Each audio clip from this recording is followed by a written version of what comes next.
মিষ্টি ক্লাম্পের সমস্ত দর্শক বন্ধুদের আমার চ্যানেলে স্বাগত জানিয়ে আমি শীতের সবজি দিয়ে একটা পাঁচমিশালি চচ্চড়ি আপনাদের সামনে তুলে ধরতে চলেছি। ভীষণই সহজভাবে এই রেসিপিটা কিভাবে বানাবো সেটা এই ভিডিওর মাধ্যমে আপনাদের সাথে শেয়ার করব। আশা রাখছি ভিডিওটা আপনাদের ভীষণই পছন্দ হবে। ভিডিও ভালো লাগলে এই বন্ধুর চ্যানেলটিকে সাবস্ক্রাইব করতে একদমই ভুলবেন না। আর হ্যাঁ, পাশে থাকা বেল আইকনটাকে তো অবশ্যই প্রেস করে দেবেন, যাতে আগামী দিনে সমস্ত নতুন নতুন ভিডিওর নোটিফিকেশন আপনার কাছে খুব সহজেই পৌঁছে যায়। আসুন দেরি না করে দেখে নেওয়া যাক আজকের পাঁচমিশালি চচ্চড়ি।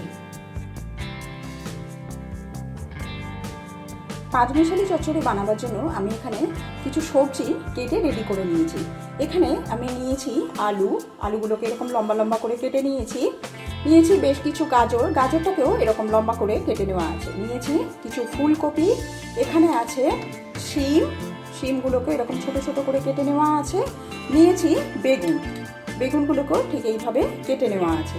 আর এখানে বেশ কিছু পেঁয়াজ কলি নিয়েছি। এবার রান্নাটা শুরু করব। তার জন্য কড়ার মধ্যে সর্ষের তেল দিয়ে দিলাম।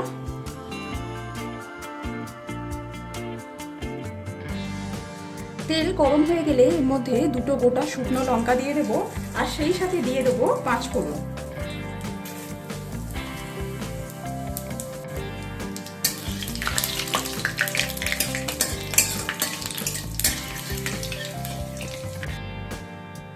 গোটা মশলা হয়ে গেলে প্রথমে এর মধ্যে আমি কেটে রাখা আলু অ্যাড করে দিচ্ছি।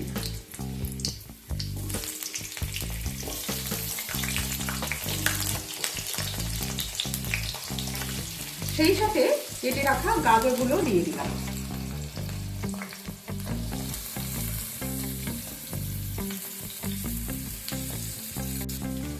আলু আর গাজরটাকে হালকা করে একটু ভেজে নেব।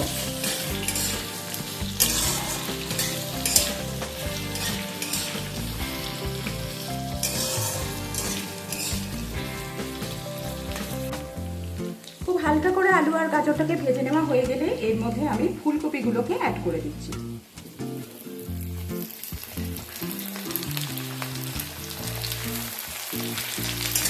এবার ফুলকপিটাকেও একটু হালকা করে ভেজে নেব।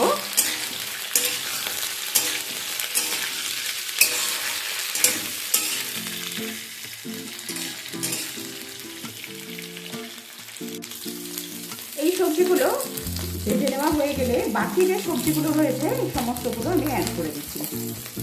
প্রথমে দিয়ে দিলাম বেগুন, এবার শিমটাকেও দিয়ে দেব।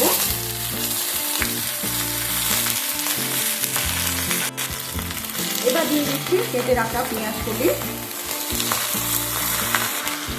এখানে একটা বড় সাইজের টমেটোকে এরকম লম্বা লম্বা করে কেটে নিয়েছি, এটাকেও অ্যাড করে দিলাম। এবার পরিমাণ মতো নুন অ্যাড করে দেব।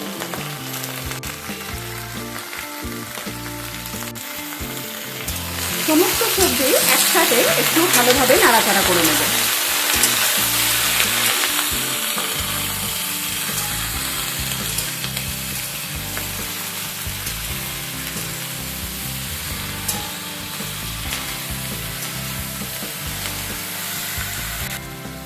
কিছুক্ষণ সময় নিয়ে সমস্ত সবজিগুলো ভেজে নেবার পর এর মধ্যে আমি আদা বাটা অ্যাড করে দেব।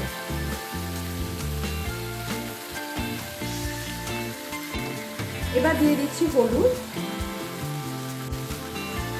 গুঁড়ো লঙ্কা অ্যাড করে দিলাম। দিয়ে দিচ্ছি ধনের গুঁড়ো, এবার দিচ্ছি জিরে গুঁড়ো। এবার মশলা ভালোভাবে মশলাগুলো দেওয়ার পর ভালোভাবে একটুখানি নাড়াচাড়া করে নেব।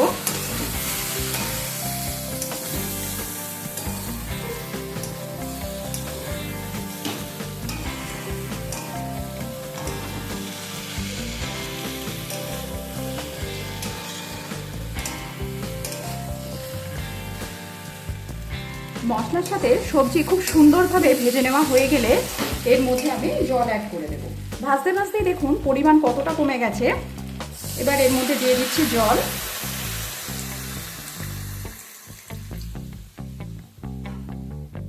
গ্যাসের ফ্লেমটা হাইতে করে দিয়ে প্রথমে জলটাকে ফুটতে দেব।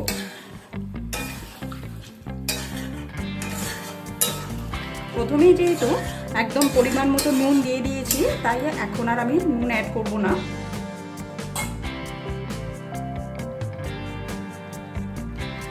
জল ফুটে উঠলে এর মধ্যে আমি হাফ টিস্পুন চিনি অ্যাড করছি এর স্বাদটাকে ব্যালেন্স করার জন্য।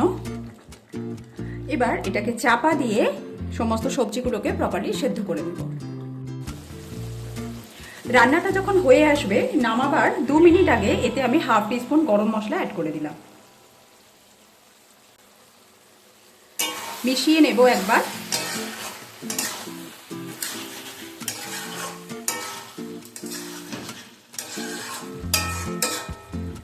এবার প্রায় 2 মিনিটের মতো একবার রান্না করে নিয়েই বন্ধ করে দেবো গ্যাসটা। সমস্ত কিছু মানে গরম মশলাটা দেবার পর একবার ভালোভাবে মিশিয়ে নিলাম, নিয়ে আরও প্রায় 2 মিনিটের মতো এটাকে রান্না করে নেব।